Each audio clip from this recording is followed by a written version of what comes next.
Dude, What? JRPG news. Oh, here we go again.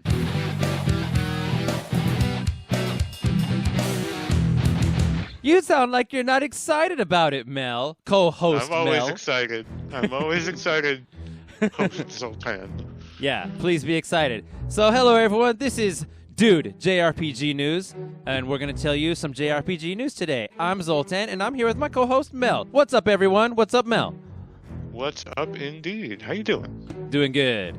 So, we've got a short show for you today because there's not a lot of JRPG news today, and that's to be expected. And we do this in a turn-based fashion, and I'm going to ask Mel to do his Capcom story first. Go ahead. Okay, all right. So this story comes to us out of Polygon. There was apparently a leak from Capcom's financials and other, basically one of their servers was hit by a ransomware attack that Capcom claims was tailor-made to target them. Okay. And this data also, according to the people who have looked at it, is data that comes from around 2018.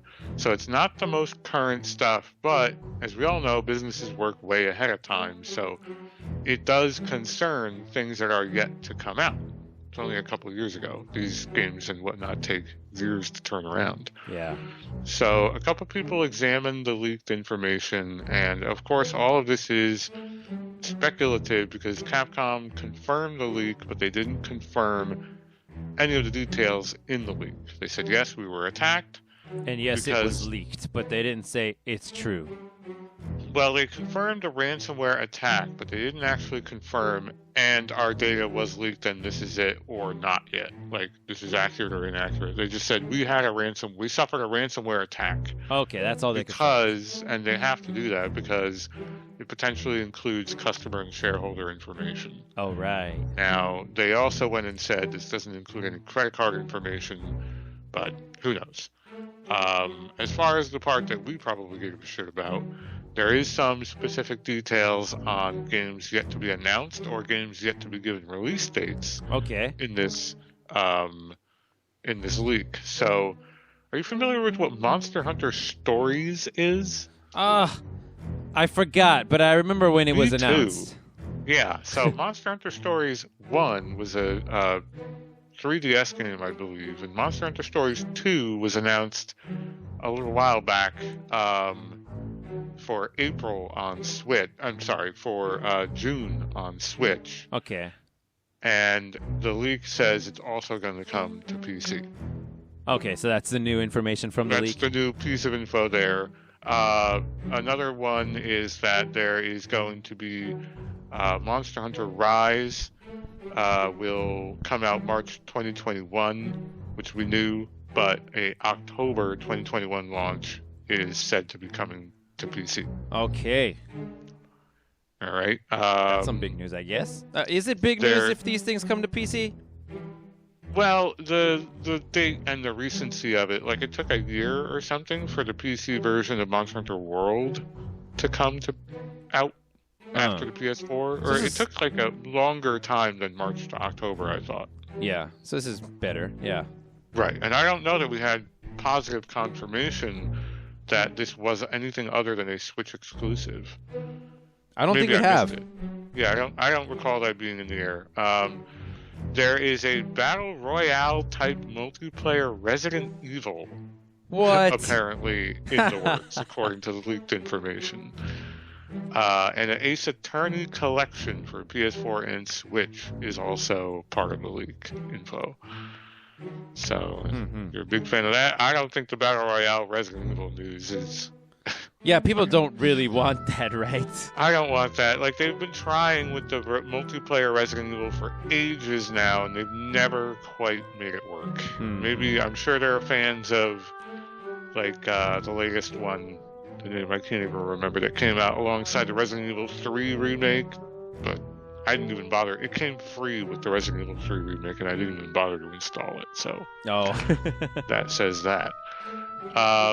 Now, another piece of info, and this is real, inside baseball stuff that we never really get to hear about, is according to the leak, of course, there are other financial pieces of information that were leaked, including how much Capcom was paid for exclusivity deals from different platform holders. That is interesting. Will you Right? please tell me the number? Sure. So for Google Stadia, Capcom was allegedly given $10 million for the rights to use Resident Evil 7 and 8 on Google Stadia. Sorry, that's not for exclusivity, right? That's just to No, use that's it at to all. sell it on the platform.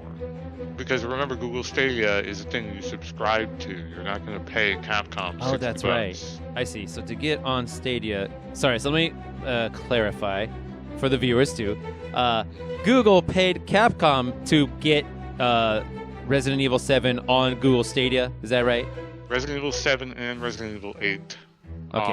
on the Google Stadia platform service, essentially. So $5 million apiece for those two games. They were allegedly paid $5 million by Sony for Capcom to develop Resident Evil 7 for the PlayStation VR, plus the timed exclusivity of the game's DLC. Just the DLC. So it sounds like $5 million is the going rate for a Resident Evil game. I don't know. At least for Resident Evil, yeah. Yeah. So I'm just like, I'm trying to think, like, how much does that help Capcom? Does I mean, that's not a lot of money. I mean, $5 million. That's like, less than factor in payroll and just like how long it took to do all these things. Like, it's not no money, but obviously there's more coming Capcom's way. Like, whenever they bought a copy of that was sold, like a good chunk of that went to Capcom too. But there's that kick-up price of Sony's gonna kick over this $5 million for them to start that production and incentivize it, essentially. Like, please give us software for our PSVR, you know? Yeah. I would say it was successful. I would say that was probably a wise investment by Sony. It's like the biggest reason anyone talked about the PlayStation VR was Resident Evil 7. 7, yeah. Let's see, what else here? Yeah, those are kind of the bigger pieces of data. A couple games that were not given dates that we allegedly have dates to, and a couple pieces of financial information, which ordinarily we never get. $5 million. I'm just like, I keep thinking about the $5 million for exclusivity. Because it doesn't sound like... Doesn't sound like a lot. It doesn't sound like it's even worth it to like to tell your customers that they're gonna. It's worth it for Sony maybe, but it doesn't sound worth it for Capcom to be like. But I guess when you factor in that these are deals that span only a year, on top of whatever income they're making from sales of the game, and then at the back end of it, whatever they're making from sales on other platforms when the exclusivity is done, it probably works out for Capcom pretty handsomely, I guess. And it functions like a $5 million ad essentially for Sony, like, buy it here first. Yeah, for Sony, There's a couple other things, and these are even more vague. There are 3 games that appear to just have code names and platforms attached to, or a couple other details attached to them. One of them is Guillotine. Okay. Expected for Switch in February and other platforms in May. So I'm trying to do like the mental math. What is associated with a guillotine and Capcom's? Like, I can't think of anything right now. Reiwa, which is like the name of a Japanese era, right? That's the current one. The current one, right? So that's a very... And there's no platforms associated with that, but it's allegedly coming out in May. A game related to Reiwa. Okay. That sounds to me like a total cover, like code name, like has no associated with anything. Like Reiwa, just something current. Yeah, the current one, the new thing. And then the last one is called Shield, which is supposed to be a multiplayer shooter, quote, aimed at streaming players. This is what it says in the news clip. I don't know where they got that piece of info, but not going to be interesting for us. Not going to be interesting for us at all. Like, where there's going to be another like Overwatch clone of some sort. Who cares? Yeah. But that's all the leaked info out of Capcom. interesting at the very least. Not all stuff that none of it really that I want to play. If it said No. like freaking Mega Man X9, now that would blow my mind. Hey, maybe that's what guillotine is. Who knows? Mega Man X9 is guillotine. Yeah. Probably So that's Reiwa. it. Probably Reiwa is just another collection of all the Mega Man games that they're gonna sell on PS5. The PS5 Mega Man Legacy Collection or something. Yep. Probably. Could Maybe. be. Who knows? The Monster Hunter stuff was kind of interesting to see, but outside of that, Hmm. Okay, I'm gonna take a turn. all right. It's that time again, Mel. Do you know what time that is? Is it 7:19 p.m. on the East Coast? It's also Game Awards time. Oh, it's the Keeleys. The Keeleys, yeah. Is it really Keeley and not Kaylee? I always thought it was Kaylee. I've always heard it Keeley, but who Oh, knows? wait. He introduces himself. I just needed to listen to that and I would know. Okay, well, anyway. So, yeah, all the categories and all their nominees have been announced, and you can go vote somewhere. But I can't remember what they say. I think it's like 30 or 40% normal people's votes, and then special people in the industry get to do all the rest of the percent of the vote. And I can't remember now. I checked it out more in detail for you guys last year, and now I've forgotten because I just thought it was dumb. Agreed. Yeah, and so there's one thing that sticks out to me of this thing. So for now, let's just talk about some of the categories that we might be interested in. Of course, Game of the Year, right? Sure. They are Animal Crossing New Horizons, Doom Eternal, Final Fantasy VII Remake, Ghost of Tsushima, Hades, and The Last of Us 2. And Big sigh, because we all know where that's going. it can't go there. So I assume let's talk about that later. For now, let's talk about that later. I want to talk about it in a minute. For now, the only one that's an RPG, I believe, is FF7 Remake. So, good luck to FF7 Remake if you want that to win. Anyway, I thought it was a great game, but it also has some problems. So, is it the game of the year? I don't know. And then there's Best Art Direction, and a lot of the same games: FF7 Remake, Ghosts of Tsushima, Hades, Last of Us Part 2, and Ori and the Will of the Wisps. Haven't played any of them except FF7 Remake, and that game had amazing art direction. What did you think, Mel? Ori and the Will of the Wisp? Yes, absolutely. I meant Final Fantasy VII Remake. Oh, whoops. My brain's on delay. Yes. Did you think that game had good enough to be the best art of the year? Probably not, because there were actual technical issues with it. What were the technical issues? Do you just mean the canned animations or something else? No. Well, that to me would play a part, but no, there were literal parts of it where oops, we didn't upload the resolution in this game all the way. Oh, that thing. That's right. Yeah, I I forgot guess about those are that. just glitches, but there were walls and whatever. I thought they were intentional the whole time. No, I think they're people dug around in the game code and it's in there, but the game code never loads it for some reason. It's a bug. Oh, okay. So they are bugs. That's a lot of individual graphics bugs. Yes. Huh. Okay. Best audio design, no games that we would really care about. Best family game, there's a couple Mario games on there. I'm really interested. So I live in Japan, and there's a really cool, it sells me, a commercial for Mario Kart Live Home Circuit.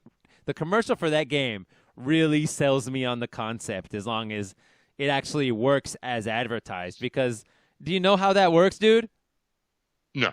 It's this thing where it comes with a remote control car, let's say, and it's a remote control car, Mario Kart's cart, with Mario sitting in it driving. This is that physical little RC car that they were doing. It's a physical I forgot one. all about that. And then it has a camera in it, and so when you control it with the Switch controller, the game with the screen, that gamepad, And whatever the camera sees in your house, like that's what you see on the gamepad, and you can kind of pretend like you're in a Mario Kart game in your real life house. And I don't know, that looked amazing to me. Yeah, that does look really cool. You would need to have a fun house Yeah. that has a lot of flat surfaces. And I don't know about you, but I don't have more than maybe one room, but it has a lot of carpets. Like, I would have to do a lot of work to make this work. Yeah, but I mean, if it works as advertised, that would be amazing.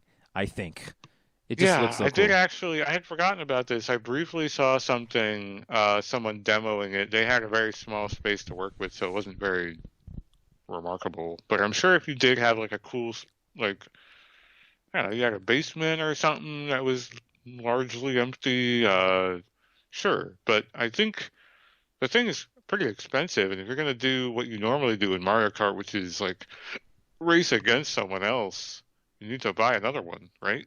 Yeah, they have to have one too if you want to do it together. Yeah, Hmm.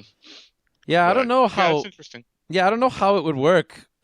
Single player. That's a good point. Like, does it just create It's time trial. time trial? Yeah, there's Yeah, some. so you set up the little gates, from what I saw in the thing, you uh, set up the little gates and then you program it to go through each gate and you put it like reads the number on the gate. It's like 1, 2, 3, and it knows which checkpoint is which. hmm And then you go through it to set them all up and then you go through it again as a race and it just times you and that's kind of it. You should buy But that and like make the smallest track that you can, and then upload that to like speed demos, oh my speedvideos.com or God. whatever, speedrun.com or something. Look how fast I cleared this track. That's pretty good. Okay, we got best game direction, not art direction, but overall game direction, and Final Fantasy VII Remake is in there. I thought it had great game direction. Yeah, Game direction. I don't quite. it's Does a that pretty mean general. like The director doing his job well, right? I mean, like they had okay, a vision, I guess, and they completed it, right? sure. And best perform. No, that's remake. I'm sorry, that's human performances. Sorry. Mm. Here we go. Best RPG. Here we go.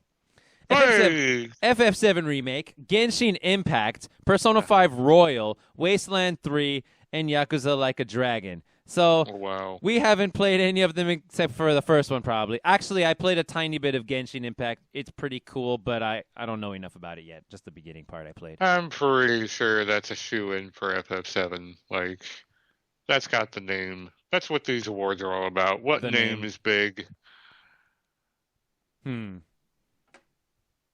I'd like to see Yakuza Like a Dragon like get that award. Just that would because it would blow my mind. I guess is why I'd like to see it. I don't know if it's I great or think it's not. good. I think it's getting a lot of good press. I don't think it's that making that much of a splash. I think the opportunity to have FF7 be like, and it came back and it won the game of the year, blah, blah, blah. Like Yeah. that's too big a story for them to not like give it to that game. Indeed. Best music, FF7 Remake. That's got to be the winner. Does What's it? the rest in the category? Okay, best music, Doom Eternal, Hades, The Last of Us Part 2, Ori and the Will of the Wisps. Oh boy. I Like, I did play The Last of Us 2 and I'm trying to remember if there was enough music in there for it to steal that category. Because if there's just enough volume of music in that game, I feel like they're just going to give it to that game. right? I mean, if volume has any bearing on the choice, FF7's got to win, right? Well, So many volume songs. specifically for The Last of Us 2, because there's going to just be a massive push to give that game every award. It's what's I gonna suppose you're right. Yeah. happen. But if there isn't enough music for people to be like, I remember blah blah blah, then maybe they won't.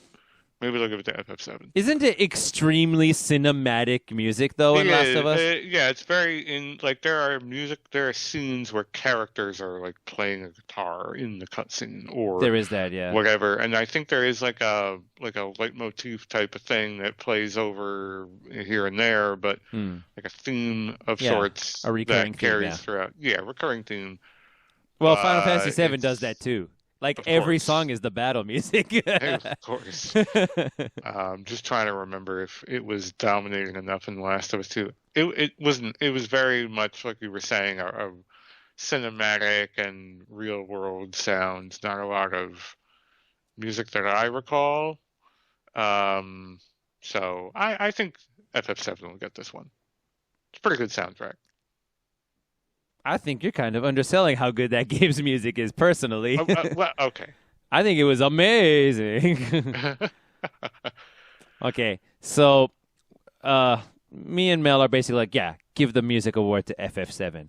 Yes. Best RPG, I kind of feel weird that Persona 5 Royal gets in there because it's just Persona 5 with a little bit more stuff, right? What else would they put in there? What I'm saying is it's Persona 5 already came out earlier. Just because now Royal came out, it like, is it a whole new game? I probably said that about some game last year as well, didn't I? Maybe. I mean, these awards are designed to like boost just sales. Right. It's like you said, they're gonna give it to the game that like spent the most money, and yeah. But anyway, the thing that absolutely cannot happen. Best narrative. I'm gonna read them out. 13 Sentinels Aegis Rim. That's the Vanillaware game, yo. Yeah. Final Fantasy VII Remake. Ghosts of Tsushima. Hades. The Last of Us Part 2. Now, one thing, I haven't played all the other ones. Hades and Ghosts of Tsushima, I hear they're great. I also hear that 13 Sentinels is also great.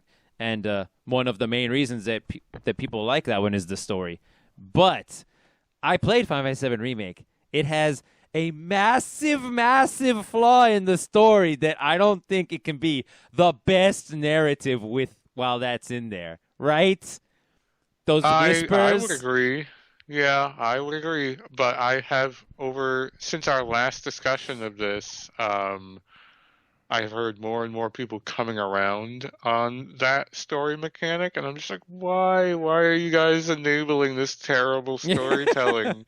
Yeah. No. Who's coming around to it? Don't come around to it. Yeah. It's like objectively bad. I really think it's just like some pretty dog shit storytelling. Like, if they wanted to do something similar, if they wanted to be like, we're going to make a remake, but we're going to do something that will inherently allow us to go in a new direction with like, fine, whatever. But this, like, these boring to look at hooded Harry Potter dementors whispering around and just like, no, it's so frustratingly bad. I hate it. I mean, yeah, they don't even, we mentioned it before, of course, all this stuff, but they don't even play within, like, their role is not defined. Like, can they just make anything they want happen? Or not, right? Like things or not, yeah. Yeah, like things keep happening differently. Yeah. Do they make it and happen? They have like plot armor all over the place. Like, oh, you can fight and defeat these, but not those. Why? Yeah. So there's that too. But then there's also another one that just cannot happen, in my opinion, is The Last of Us Part 2 winning Best Narrative. No way in goddamn hell. I've just heard that game being torn apart. If you go on the Metacritic page, right? For example, if you go on the Metacritic page for Animal Crossing New Horizons, it's got a very high official critics rating and a very low, like 5.5 or so, which is roughly the same as Last of Us Part 2. Player critics score, user rating is very low on Animal Crossing. I'm like, why is that? And I'm looking through it, and everybody's making all the negative reviews are making the exact same comment, and that is that the multiplayer is completely destroyed. Yes. Like you play with your friend, And how's it go? Whatever player 1 does is the state that the game is in. Like player 2 cannot do anything to progress the game, which might not sound like a big deal, but like get this, if you're both playing like 2-player and whoever's player 1 stops playing, you have to start over from the beginning because you can't just like be the new player 1 or anything. Also, this is insane, yo. You can't even buy 2 copies of the game and play character on one copy of the game and make a different character on a different one of the game and play them together. You have to buy 2 Switches. It's like it's like scanned by your Switch, like just the data from the game, and it doesn't matter which disc it came from or whatever. That's absolutely insane. Obviously, is that a reason to just bad. Is that a reason to give it a super low ranking? Maybe, maybe not. It depends on the person. But that's why that is, right? But the reason The Last of Us Part 2 has the lowest user rating score ever, and it should actually be lower because, like, after a couple months, what was it? What's that? Metacritic.com, they scrubbed all the negative reviews and reset it from scratch. And now this is only the ones that came in after that, right? And back then it was like a 0 point something, I believe, or a 1 point something. And then they just reset the user rating. And everybody said, the story is shit. The story is crap. The story is terrible. So you have a game where people are like, at least half of the people in the world who've played it are saying, this story is absolutely terrible. And then like, and it has like okay gameplay. That can't be I don't think it could be the game of the year either, but it certainly can't be the best narrative of the year. If it wins, that's insane. I would, it would not shock me if it won for all the reasons we went over, but I would agree with the general like consensus that its biggest flaw is its story. Right. The music that does exist in it is pretty good. Does it dominate the category enough to like make it win the award? I don't think so, but that's just the kind of game it is. The gameplay is what we've seen from that game before. It's a little refined. It looks really good. Like visually, that's visually amazing, like, right? Hands down, I don't think a single game beats it. Yeah. Like because of the facial capture and just like the fidelity of the imagery is like unassailable. You cannot deny that game looks phenomenal. Yeah. But the story, and I have problems with the ending in particular, it's just not good. It is absolutely not good. I will say that there are parts of it that almost make up for the like crash landing of the plot at the end throughout it. Like there are high points that do stick out in my mind, and I'm like, oh, cool. That's a cool like microcosm to be in if you just shut your mind off from the beginning portion and the end portion and just kind of focus in on that part where you were playing the game and this thing was happening. But that's not how a story works. That's not how I evaluate a story in my own particular grading. Like if I was reading a book or something or anything, a movie, a game, anything, I don't like section off like if the ending was bad, don't look at the ending. I'm like, no, if the ending was bad, it's part of the story. Yeah. You have to take it as a whole. Like, I'm sorry that the earlier parts were better than the last parts, and it sucks that you have to put them together, but you do, in my opinion. And so for me, I would agree if this game wins like best narrative or story or whatever, that's a real giveaway. That's like a real, like they're just giving it to whatever the highest production value game or was. Their friend or whoever. Yeah, like that's just whatever. Admitting that they don't care what the actual hardcore gamers think. That's what that is right there. I mean, it's also worth pointing out that I bet a majority of people did like the story because a lot of people who play games, they don't comment about them. They just buy whatever is popular and they say, yeah, I remember that. That was cool. But I think the people, you're right. Probably out of all the people who bought, a big AAA game called The Last of Us 2, played it and thought, yeah, that was pretty cool, and then they were done. I don't think that those are the people who would like go on to the GameAwards.com and vote, though. Like, I think that's for sure. Yeah, right? You're right. So all the hardcore gamers are probably the people who vote, and I think among hardcore gamers, I think the majority didn't like that game, mostly for story reasons. So I'm expecting that the gamer vote, at least the user vote, the pleb vote, if you will, should probably not hardly be any votes for that one in terms of best narrative, but I don't know. I mean, like you were saying, probably about half of them did like it. Like, I've heard a lot of defense and a lot of people going, "It's so good," because there's still a lot of people out there who are like a little defensive about games, and if a game comes anywhere within a fucking fart wisp of sounding mature or justifiable, they rush to the game's defense because this is art, this is real. I'm like, we don't need to do this. Like, we can just reward the games that are actually doing a good job. We don't have to shore up every possible example of a game that's trying to do a thing. It's emotional. Yeah, it got some really tense scenes that were on their own really well acted. Like, the voice acting was great, the motion capture acting was great, but that's not enough when you put it all together. It shouldn't be enough.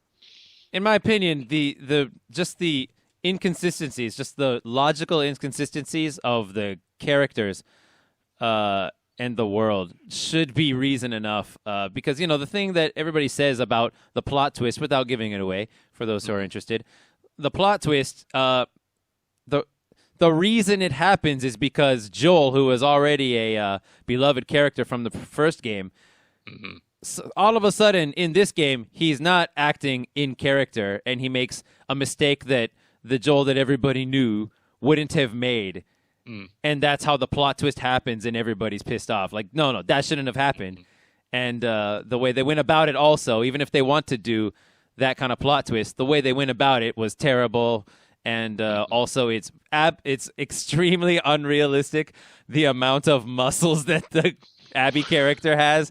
Because, it's possible to work out, but how come nobody else is anywhere near as buff as she is? Not even any male characters.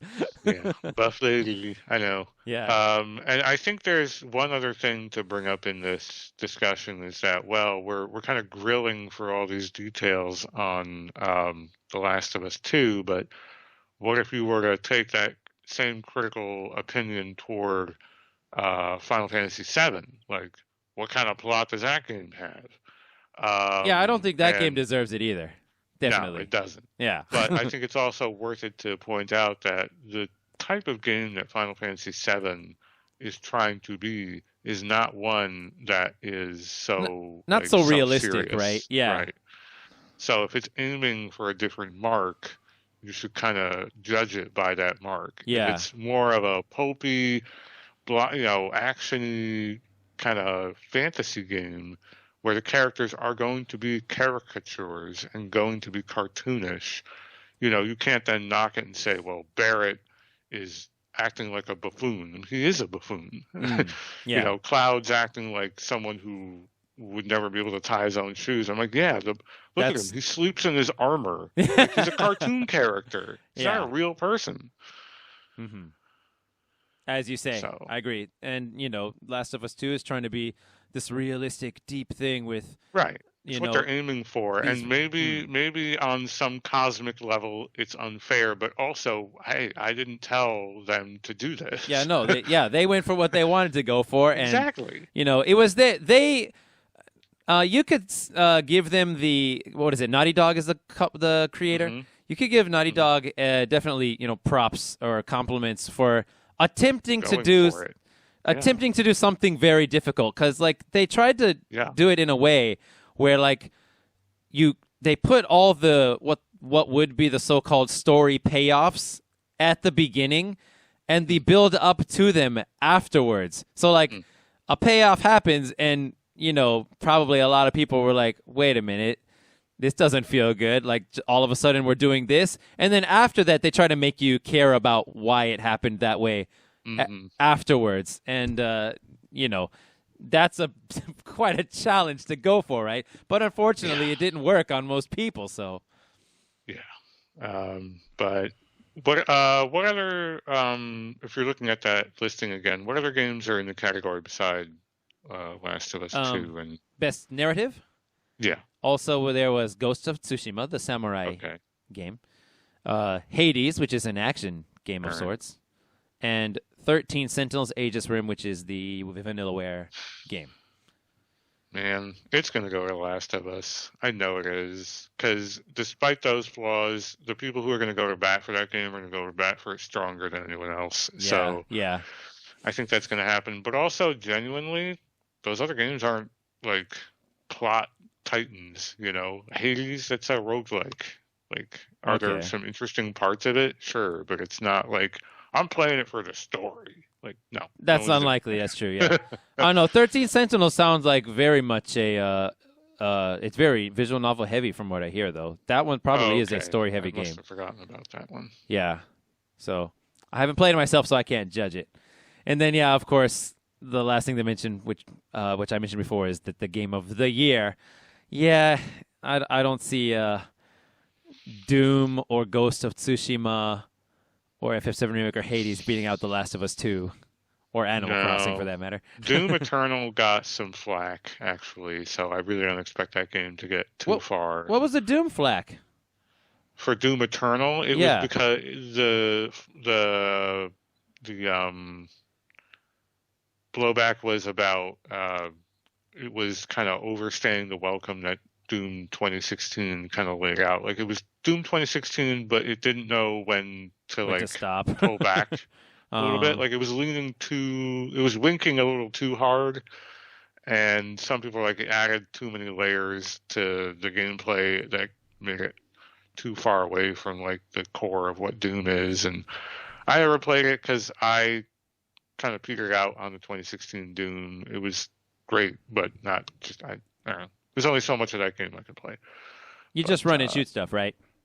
You run and shoot stuff, and there was this constant mechanic of you run out of ammo unless you do these finishers. So you're not just running and shooting stuff. You have to run, shoot, set these guys up for these weak finishing move attacks. Then you punch them, and then they drop ammo. Huh. So you have to play it a very particular way, which, if you're in the mood to do that, is great. But if you want to play it like actual Doom, the original, it's not actually playing it like the original Doom, where you have ammo and you shoot shit, and then you kind of strafe around and dodge whatever. But that's a nitpick on my end. Is there any good reason? Question, just about first-person shooters in general. Is there any good reason to have limited ammo in that game? I guess to make you shoot better, yes, but I mean, what happens if you run out of ammo? Is that just game over? I guess that counts as a mechanic. Yeah, if you don't shoot well enough, then yeah, you run out of ammo and you die. So never mind. In Doom, there's usually a gun that has infinite ammo.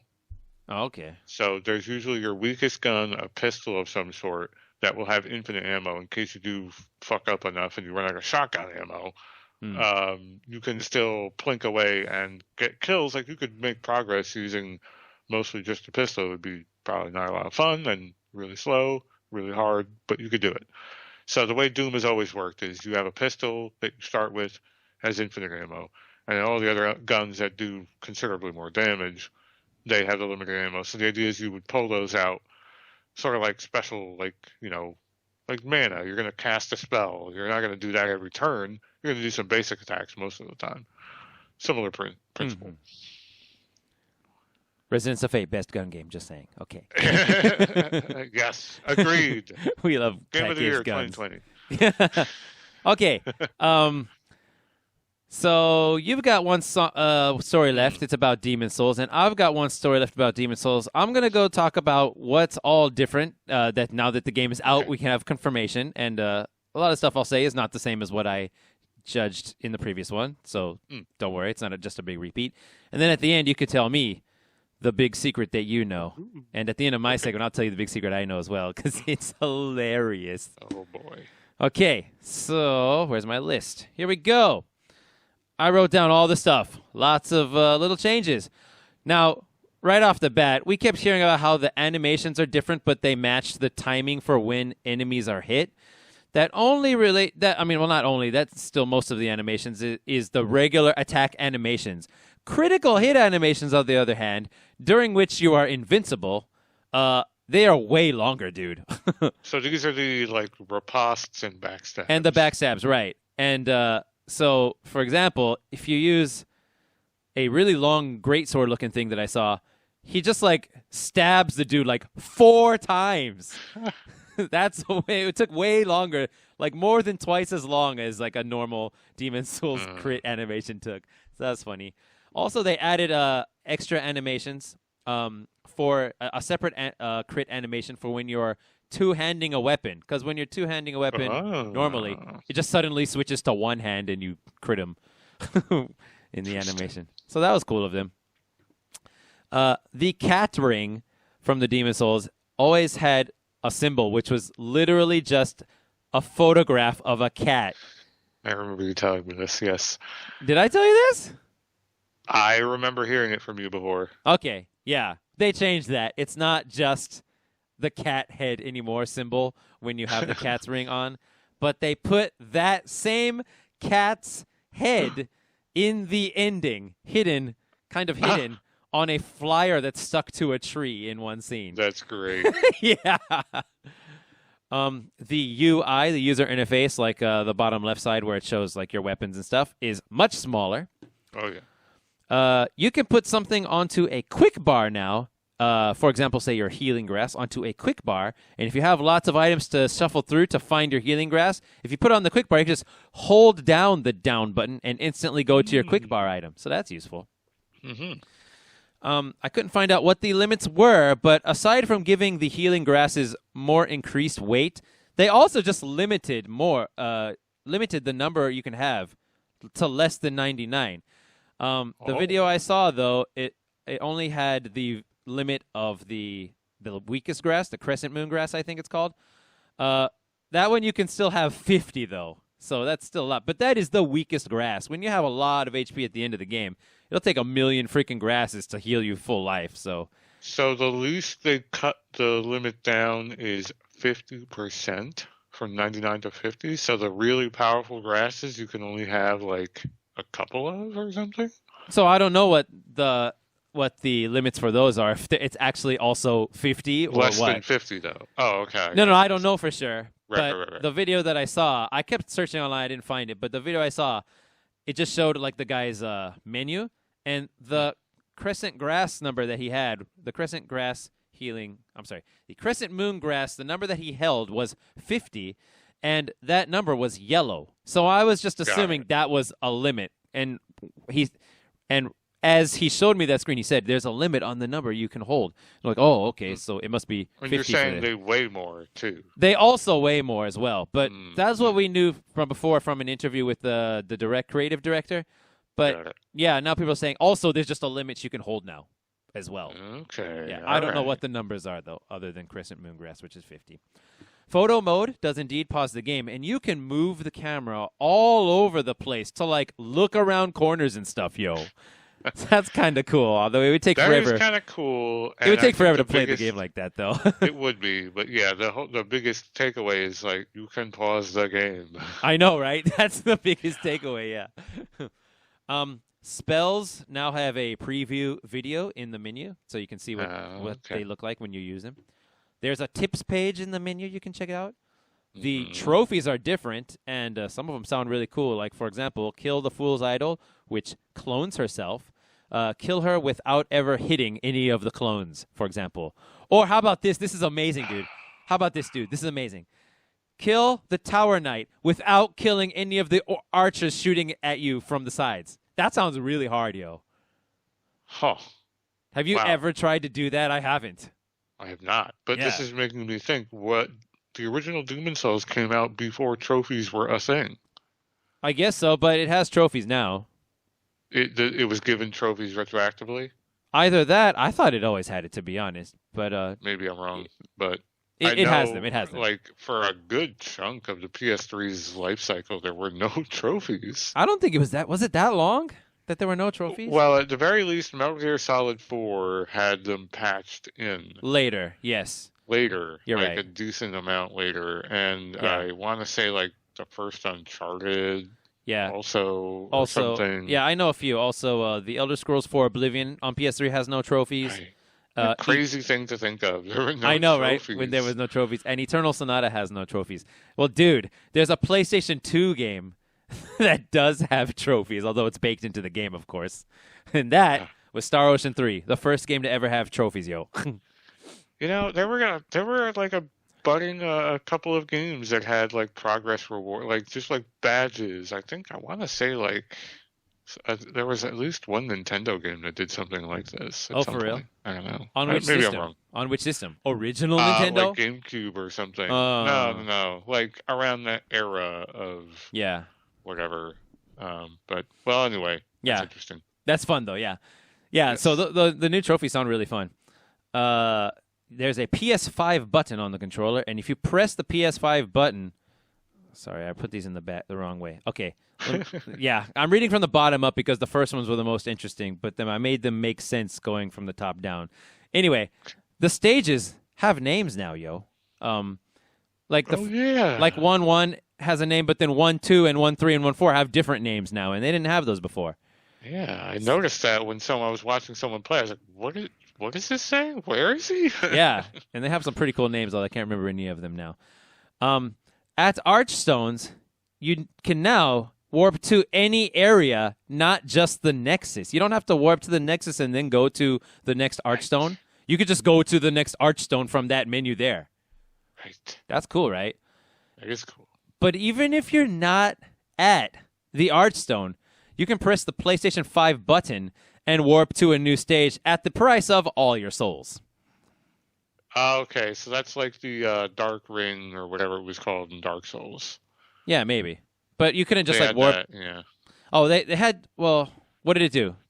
In every game after, I guess Demon Souls didn't have it originally, but in every other Souls game, including Bloodborne, there's an item that you get usually pretty early on that says, "Hey, drop whatever currency you have and go back to the last whatever." Yeah, Like they let you warp out if you're really and truly stuck or something. I see what you're saying. Yeah, but you can also warp to the next area you want to go to, even if you've never been there before. So that's cool too. Oh wow. Okay. Yeah, but you have to pay all your souls. So there are new things in the game. Of course, there's a Blue Eye Knight armor set.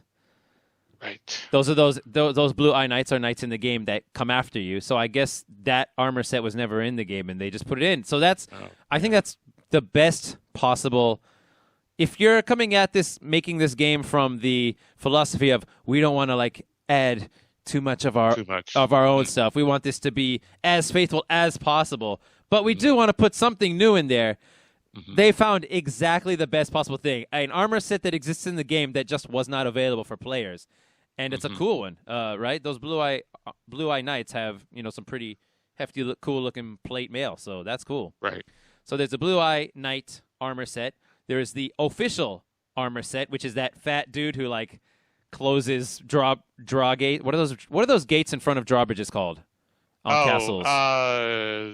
The gate in front of it is called a portcullis. The portcullis, yeah, the guy who like drops portcullises to like make you take the long way around, and you have to like chase after him, and he's really annoying, and he shoots you with things from afar, and then finally you catch up to him, and you're about to kill him, but before you kill him, the penetrator boss just like one shots him from behind, and then you fight the penetrator instead. That guy is the official, and apparently his hat was in the game, the original game, but not his entire armor set. And there's a character you can save from a prison or something. I think her name is Yudia. And to get her out, I think you have to quote unquote disguise yourself as an official, but you just had to put on their hat. But now you have to put on the entire set before you can get her out. That's neat. Interesting. Yeah. New rings. There's a sodden ring, which as soon as I heard this, I was like, halla freaking Luya.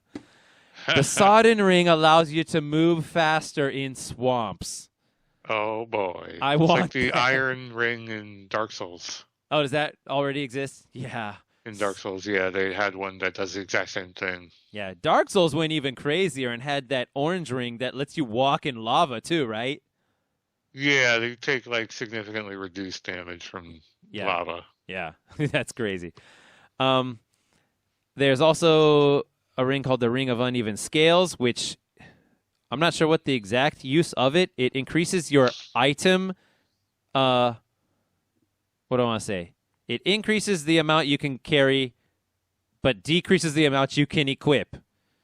Oh, so it maybe it swaps the item burden for the equip burden? Well, I don't know if it's actually swapping them, but it increases the item burden. And Okay, I see. it increases the amount that you can be burdened by and decreases the amount that you're allowed to be burdened by equipment, which is the opposite of what most people would want, right? Yeah, so it sounds to me like if you want to hoard a whole bunch of resources, but you're not going to actually be able to use, it's trying to balance out. You're able to carry more, but not use as much. I see what you're saying. Yeah, if you like find yourself in an area and you're like, oh crap, I forgot to give all my stuff back to Stockpile Thomas, and now I can't pick this item up. What do? You equip the Ring of Uneven Scales. I see. There's an item called, and then there's a new ring called the Ring of Longevity, which I think it just increases your HP. And most important new item in the game, the gold coin. I'll get to why that is the most important. It increases the amount of luck you have. But, oh my God, dude. We'll get to that at the end of my little section here. We're almost done. Now, I said that some of these weapons, I didn't mention them. There's like an executioner blade or some kind of blade like that. And there's a really cool shield. That were DLC weapons. I'm not DLC weapons. Pre-order bonus weapons that you could only get by getting the pre-order. And that kind of sucks because you can't get everything. But a good thing to say about those is that they cannot be upgraded at all. So you can only use them like in the first area or two, and then it's like now they're just going to be instantly not useful and you won't be able to use them really in PvP for that reason. So that kind of makes this a little bit better, but, you still can't get everything, right? And that kind of sucks. Sure, yeah. Yeah. And they chose the best possible shield. Like, again, the best possible thing you could put in the game as a unique new shield, but so it's unfortunate that this one is locked behind a pre-order bonus. But those little slime dudes with the spears that are like in the first and second level that are like if there's a whole bunch of them together they create the phalanx boss, right? Yeah, that little front part of them is like a shield. That shield is the shield you can get now. That's cool. Yeah, I like that. Cool. That is pretty cool. I think so too. They added a brand new shortcut in area 1-4 that was not there before. Statue in the Nexus allows you to do three things now. You can change your appearance. So that thing that we were talking about before where you can store a character, it only stores the appearance. But it also stores the sex. So if, for example, you want to switch to female-only equipment, then you can switch to a female character. That's also a thing. But beyond that, there are no gameplay differences, just appearances. Got it. And whatever armor you might be able to equip in that case. Will change, yeah. But I don't think you get to store the armor. I think you just store the face settings and stuff like that. Right, yep. Yeah. So it gives you that access if you want to, if you made a female character and you get male armor, you're like, I want to wear that male, whatever. Yeah, and just to unlock this ability, it costs 25,000 souls, so that's kind of a lot. That's a lot, I guess. But early on, for sure. Yeah, early on, for sure, yeah. Another thing you can do there is if you accidentally hit somebody that's a good guy and they're aggressive now, the statue will forgive your sins for an additional 25,000 souls. Like you had to pay 25,000 just to make the option available. And then if you accidentally hit somebody and you want your sin forgiven, it's like another 25,000 there. Amazing. And you can choose fractured mode there. I don't know if that costs souls or not, but when you choose fractured mode, this is really weird, dude. It changes the character also, dude. Oh. So your character is also now holding the sword on the left hand and the shield on the right hand. But this is weird, yo. You still push R1 to attack with your sword, which is now in your left hand. That's kind of messed up. Yeah. That's a little messed up. Yeah. They should have at least let you switch the buttons or something. That's messed up. Yeah. So that means, all enemies and even the character, everything is reversed. So in the end, nothing changes except your orientation. Yeah, that's It's just a Not a mind fan trick of now. that. Yeah, it's just a Yeah. mind trick. There's no actual difference now. Right. Yeah. The new world tendency menu, which is like they were saying, oh yeah, it's going to be easier to tell what the tendency is now, even though we haven't changed the tendency Right. system itself, is only slightly easier to read, yo. Instead of having to look at the picture of the archstones and you can just figure out if it's how bright or how dark it is, you just look at this little circular indicator. But that one is just the same thing. It's just how bright or how dark it is. So it's the same thing, basically. It's just maybe they made it a little bit more exaggerated. I don't know. But yeah, there's I no guess. number on it. They couldn't just put a number on it for us. Yeah, that's. I guess they wanted to preserve like the I don't know whatever The mystery of it, yeah. mystery. Okay, there is a hidden door in the very first level, I believe, with an item that only appears after a certain condition is met, and that's your story, right? Mm-hmm. Yep. And the last thing that I got, this is amazing. You guys, if you have Dark Souls Remake on PS5, go do this before they patch it out, yo. This is a glitch, yo. If you get the item called the gold coin from one of the officials in the game, it's kind of a rare one, but if you farm an official over and over again, eventually they'll drop it. You just use it, and it like increases the amount of luck you have. But if you use it, and then while its effect is happening, talk to the level up lady, it like glitches out, and you can just watch right before your very eyes your freaking luck stat climbing, just skyrocketing, just going up in numbers, and it goes well beyond 99. Oh boy! So the YouTuber Permanently. because of the glitch permanently. I think otherwise it wouldn't have been permanent, but glitch wise now it's permanent. So there's a video made by a Souls YouTuber named Imfa, YMFAH, weird name.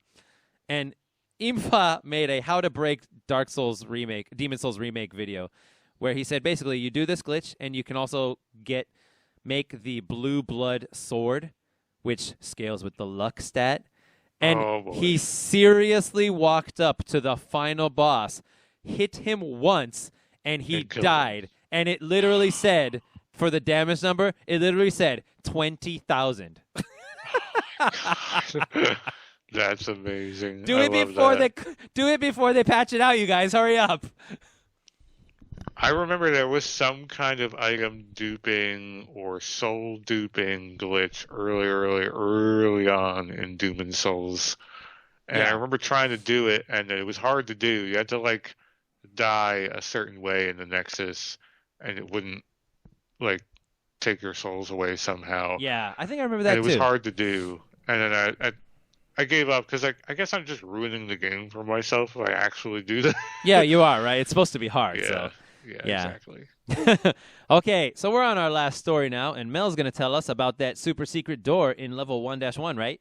Okay, yeah. So this is a new, along with all the other things that we listed off just now, this is a new little area in 1-1. It's a door behind a illusory wall.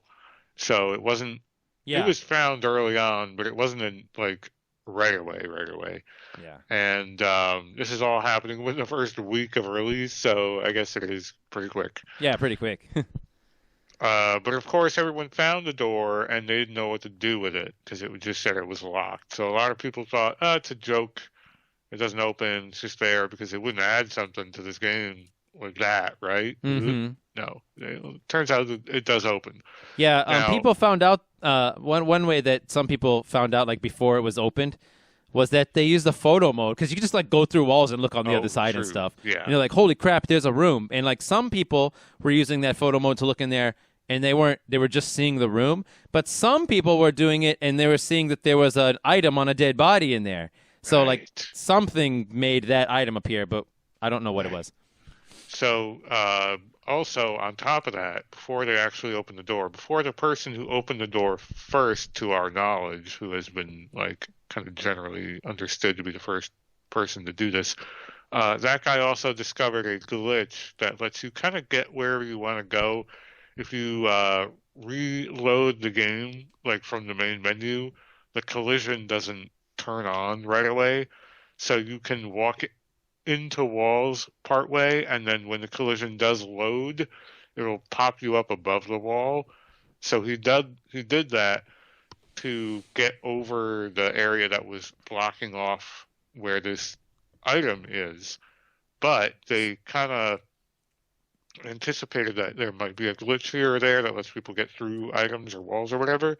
Yeah. And there's another invisible wall all the way around that one area. He couldn't get into it. Oh, cool. But he Okay. was able to get like right next to it. Oh, And this man. was a day before he did eventually open the door. So what a lot of people assumed was there's a new item in the game called a ceramic coin that Okay. seemingly doesn't do anything.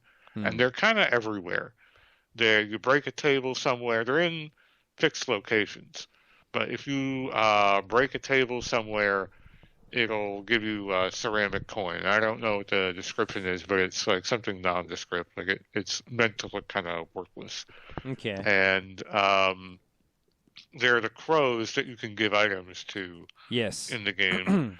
If you give them enough, well, I'll tell you what happens. So Yeah, go according ahead. to this article I'm reading, so the process involves playing on the mirror mode, the fractured mode. You can initiate the mode when you the statue, blah blah blah that we talked about. From there, it's a matter of getting your world tendency status to pure black and or pure white, and scouring the land for the ceramic coins hidden in specific locations when the world tendency is pure black or pure white. Just in the door level, just in level 1-1 or level 1 or all of I them? think it's everywhere. I think it's Okay. because there's a number of them. Yes. So the coins are finite collectible per playthrough, and to get the key to the secret door, you'll need to accumulate 26 of them. So it'll take at least a couple New Game Plus runs to get. So there's only a few per run. Oh. So you need to beat the game a couple times. Yeah. And they're not just everywhere on one run. They can't be given away or dropped. So with a stockpile of 26, you can trade them in with Sparkly the Crow in the Shrine of Storms for the key that opens this door. Oh, so that's how you Did do you it. read up on what's in there? No, I was gonna, not spoil it for the viewers, but you're here to do that now. I know, but did you actually find Nope. out what's in there? No, I didn't. You can Okay. tell me. I don't. It's fine. No, I know. I was just curious. If Yeah, you I had known haven't. already. I'm curious. So, I'm dying to know. yeah, it's actually in line with what we talked about. It's a new armor set. Oh, damn it! It's another armor set with, and it includes a shield. Yes. It is the Penetrator's armor. No way! Nice Yeah. idea. It's a pretty good armor set. That guy has a really cool looking set of Yeah. armor. Totally. Yeah. His sword was already in the game, so now you can kind of Be him. cosplay as that guy Totally, a whole yeah. bunch.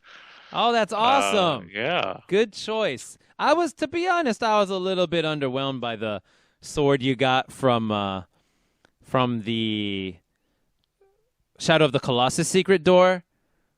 That's right. Like, I don't know. I was not interested in that sword. Like, it's just like a little bit stronger or something, and it like drains your life or something, which is interesting.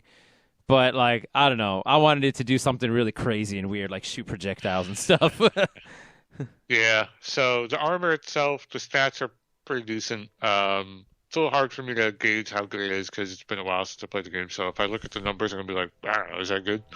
But yeah. So and the lore piece, like the item description on it, not a lot written there. They didn't go too hog wild. They just said, he's one of the Knights of Boletaria, et cetera, et cetera.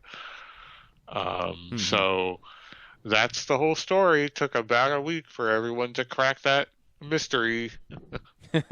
They probably did it really quickly because they used the luck lich and the blue blood sword. So it didn't take long. It didn't take long to get to New Game Plus 7 and get all the pieces they need to open that door. Yeah. I don't know how many New Game Pluses, like how many coins there are in one each game. run, but it's a finite number and it's less than 26. Right. So you have to beat it at least once or twice. Yeah. Yeah. Uh-huh. Cool. That's all the stories for today, guys. Thank you, Mel. Thank you, Zoltan. Yep, and thank you everyone for listening. If you're listening to this on the Turn-Based Memories YouTube channel, let's just go ahead and call it. This is going to be the last episode of Due to JRPG News that we upload onto this channel. And next week, I mean, I said December 1st, but whatever. It's going to be the 29th next week. So I'm not going to bother uploading the next one up there and then delete it 2 days later. So yeah, this is the last one that's going to be on this channel. And if you want to keep watching this show, then you need to go to the channel Dude JRPG News. That's the name of the channel.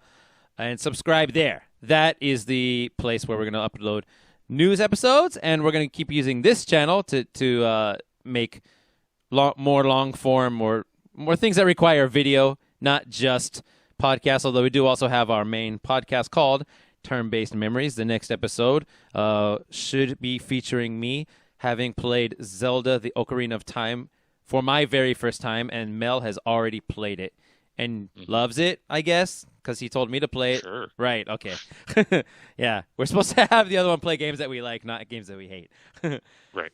Yeah. And you can look forward to me. I got, lucky this weekend, and my kids went over to Grandma's house, and they're staying overnight for 2 nights. Oh, boy. And I've been, working nonstop since yesterday evening, and I worked on it a little bit this morning already, and I'm going to get right back to work on it again on on the video entitled, What I Want My Mother to Know About the Soul Series. That's so good. Yeah, I finally... I finally finished recording all the audio and everything, and now I'm finally just adding all my gameplay footage in a way that should be entertaining. So that should be done, if all goes well, today. But we'll see. Editing takes time, right? Of course. Yeah, it turned out to be a 40-minute video, yo. All right. Long form indeed. Yeah, kind of long form. You got anything in the works, Mel? Yeah, I'm still going to put together something on the code vein. I want to get something out there that just gets my thoughts out. Okay. Especially since I said I would. Yeah, you should. Yeah, I definitely should. And then I'm thinking I'll have a little bit of something on the Octopath Traveler, because that's the latest game I've actually been playing. It's like a JRPG. Yes. Probably won't be like a full breakdown. It'll be more of an impressions thing, but we'll see what method I have for that. Okay. I'm looking forward to those. Mm-hmm. All right, everyone. Please share this with all your JRPG-loving friends, and we'll see you guys next time. Good night. Bye.